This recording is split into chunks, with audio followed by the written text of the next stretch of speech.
مجھے فرقت میں رہ کر پھر وہ مکہ یاد آتا ہے. سب کہہ دو ماشاءاللہ. وہ مکہ مکرمہ کی وہ بہاریں، وہ فضائیں ہیں جی. 1 لاکھ کا ثواب. اسی لیے جب وہ حج کرنے جائے، عمرہ کرنے جائے، تو یہ درخواست کرو کہ 1 مرتبہ کلمہ شریف پڑھو وہاں، تو کتنا ثواب ہوگا؟ 1 لاکھ کا. اور کہو کہ میرے والد صاحب کی، والدہ صاحبہ کی، جو بھی عزیز و اقارب ہے، ان کی روح کو سارے ثواب کر دے. حدیث مبارکہ میں آتا ہے جس مسلمان کے لیے 70,000 اور ایک روایت میں 1.25 لاکھ مرتبہ کلمہ شریف کا ثواب پہنچا دیا جائے، فرمایا جتنا بھی گناہ گار ہو اللہ اس کا عذاب قبر معاف فرما دیتے ہیں.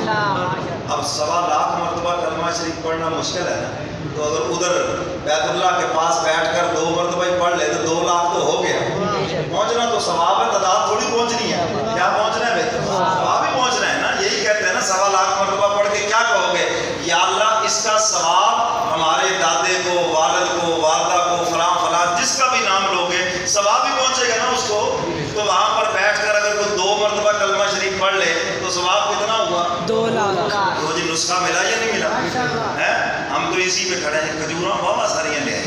ہاں پانی تو آپ نے لے ہی آنا ہے، تو باقی وہاں سے ایک ٹوپی بھی لے آنا ہے کہ یار یہ چیزیں تو یہاں ملتی ہیں، کیا ٹینشن ہے آپ کو؟ یہ ہے کام اصل کرنے کے، یہ ہے بات اصل کرنے کی. تو وہاں پر کلمہ شریف 1 مرتبہ پڑھا تو کتنا ثواب؟ 1 لاکھ کا. اتنا ثواب. اچھا اگلی بات سنیں. بیت اللہ کو ایک نظر دیکھیں گے کتنی نیکیاں؟ 25,000 مقبول نیکیاں. سمجھ آئیے بات کریں کتنی نیکیاں ملیں گی؟ تو اس لیے جو بیت اللہ کو پہلی نظر دیکھتا ہے، جو بھی دعا کرتا ہے اللہ اس کی دعا کو قبول فرماتے ہیں. امام اعظم ابو حنیفہ رحمۃ اللہ علیہ تشریف لے گئے تو جب بیت اللہ کو پہلی نظر دیکھا یہ دعا مانگی، یا اللہ آج کے بعد جو بھی دعا مانگوں میری دعا کو قبول کر لے. کیسی جامع مانے دعا مانگی. سمجھ آئیے بات کریں. تو بیت اللہ کو پہلی نظر دیکھ کر جو بھی دعا مانگتے ہو حق تعالیٰ اس کو قبول فرماتے ہیں. اور یہ جو طواف ہے اس کا 7 چکر ہم لگاتے ہیں تو ہر قدم کے اوپر 1 گناہ معاف ہے اور 1 مقبول نیکی ملتی ہے. اور طواف چاہے وہ عمرے کا ہو، حج کا ہو، چاہے ویسے ہی طواف ہو، تو ہر طواف کے لیے 2 نفل پڑھنا لازم ہے، ورنہ طواف ہی مکمل نہیں ہوگا. سمجھ آئیے بات کی نہیں. تو مقام ابراہیم کے اوپر مجھے فرقت میں رہ کر پھر وہ مکہ یاد آتا ہے. مجھے فرقت میں رہ کر پھر وہ مکہ یاد آتا ہے. وہ زمزم یاد آتا ہے، وہ کعبہ یاد آتا ہے. مجھے فرقت میں رہ کر پھر وہ مکہ یاد آتا ہے. جہاں جا کر میں سر رکھتا، جہاں میں ہاتھ پھیلاتا، سر رکھتا تھا جہاں چوکھٹ کے اوپر مکہ مکرمہ میں بیت اللہ کے پاس، جب میں اس کے دروازے کے اوپر سر رکھتا تھا. یہ خدا کے قدموں میں سر رکھنا ہے. وہاں سر رکھ کر جب میں روتا تھا، چمڑتا تھا، شاعر اسی کو بیان کر رہا ہے. جہاں جا کر میں سر رکھتا، جہاں میں ہاتھ پھیلاتا، وہ چوکھٹ یاد آتی ہے، وہ کعبہ یاد آتا ہے. وہ چوکھٹ یاد آتی ہے، وہ کعبہ یاد آتا ہے. اللہ ہم سب کو لے جائے، سب کو ہو آمین. جو نہیں جا سکے اللہ ان کے جانے کے اسباب پیدا فرمائے، اور جو پہلے ہو کے آئے ہیں اللہ دوبارہ جانے کے اسباب پیدا فرمائے. مجھے فرقت میں رہ کر پھر وہ مکہ یاد آتا ہے. وہ زمزم یاد آتا ہے، وہ کعبہ یاد آتا ہے. سبحان اللہ. ادھر سے چکر لگا کے آئے، 4-5 گلاس آب زمزم کے کھلے دل سے پی لیے. مبرد غیر مبرد لکھا ہوا ہے، ٹھنڈا گرم کوئی مکس کر کے پی رہا ہے، کوئی ٹھنڈا پی رہا ہے، کوئی سادہ پی رہا ہے، اور اپنے جی بھر کے پی رہا ہے. وہ زمزم یاد آتا ہے، وہ کعبہ یاد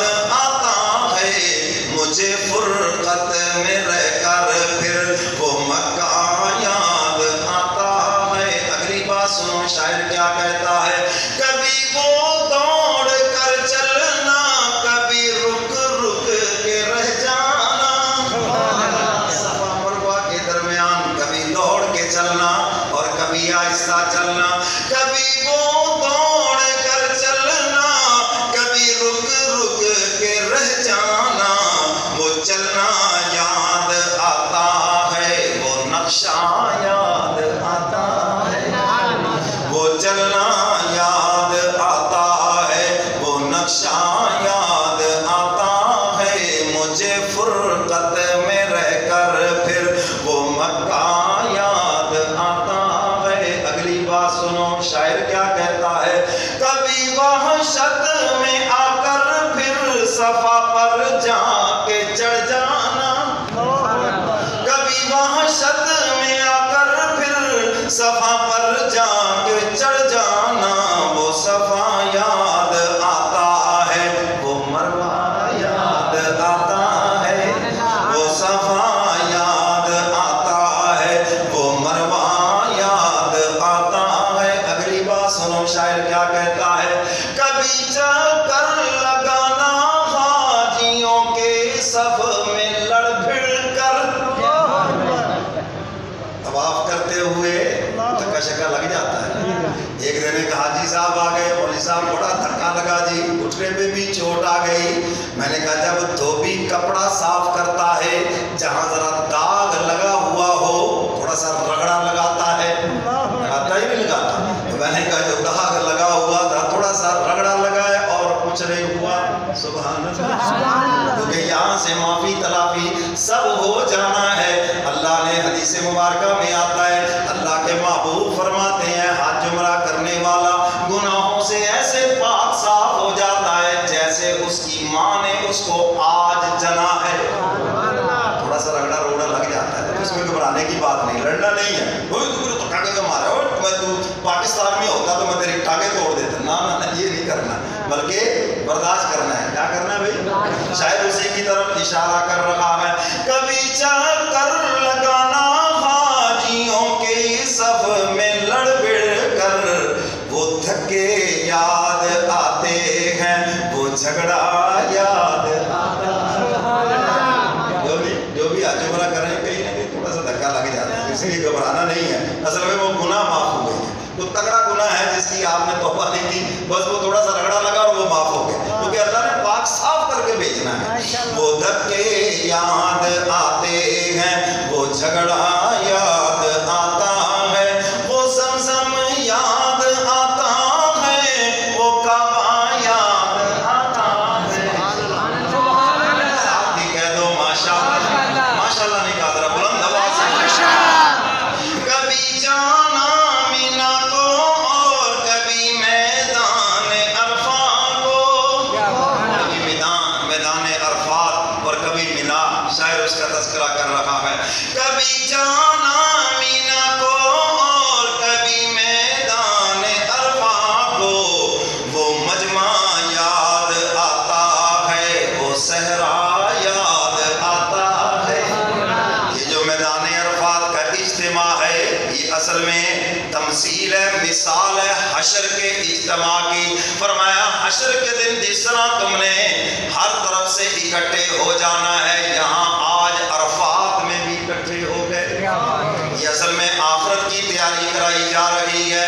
بیوی بچے چھڑائے جا رہے ہیں, وطن چھڑایا جا رہا ہے, کیونکہ موت کے وقت بھی ایسا ہوتا ہے.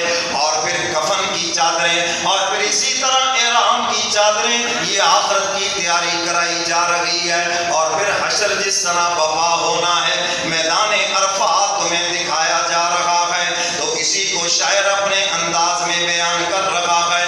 وہ مجمع یاد آتا ہے وہ صحرا یاد آتا ہے. مجھے فرقت میں رہ کر پھر وہ مکہ یاد آتا ہے.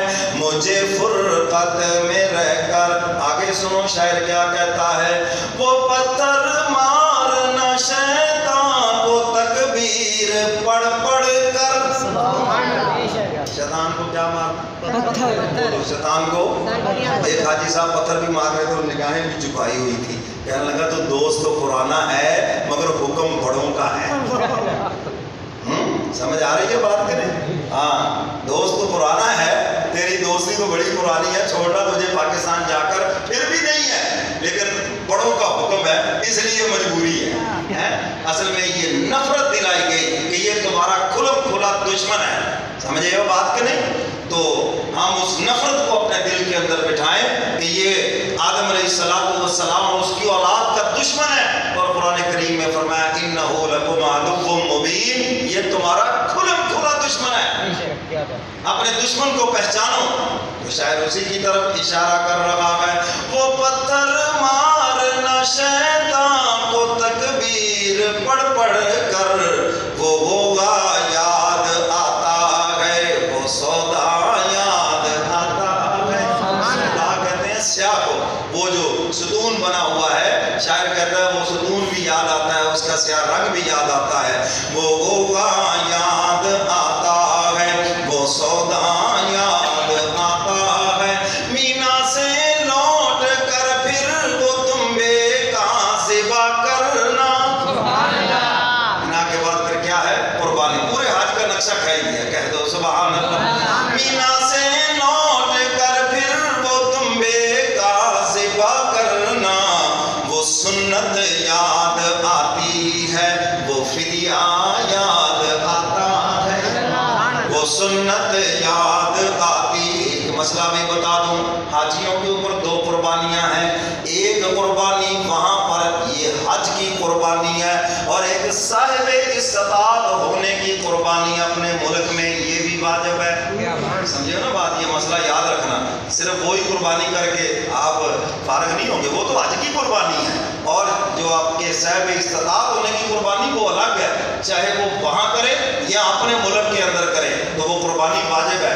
اگر کوئی حج پہ گیا اور قربانی ایک ہی کی ہے تو ایک اور بھی کرے. سمجھ آئیے بات کریں, تو ابھی اس کی قضا کر لے, پورا ہو جائے گا کام. تو شاعر کیا کہتا ہے؟ مینا سے لوٹ کر پھر وہ تمبے کا ذبح کرنا. وہ سنت یاد آتی ہے, وہ فدیہ یاد آتا ہے. آگے سنو, شاعر آخر میں کیا کہتا ہے؟ وہ رخصت ہو کے تیرا دیکھنا کعبے کو مڑ مڑ کر. طواف ودا کرنے کے بعد یا عمرہ کرنے والا آخری جب طواف کر کے پھر مڑ مڑ کے دیکھتا ہے, جی بھر کے دیکھ لوں, جی بھر کے دیکھ لوں, پتہ نہیں پھر آنا ہے یا نہیں آنا, پتہ نہیں پھر زندگی وفا کرے گی یا نہیں کرے گی, پتہ نہیں پھر کب آنا ہے. آؤں یا کیا آؤں تو میری آنکھیں نہ ہو, نظر نہ ہو, اتنی بینائی کمزور ہو جائے, ساری باتیں دل میں ہوتی ہیں. تو جی بھر بھر کے وہ مڑ مڑ کے بیت اللہ کو دیکھتا ہے. اس کیفیت کو شاعر اپنے شعر میں بیان کر رہا ہے.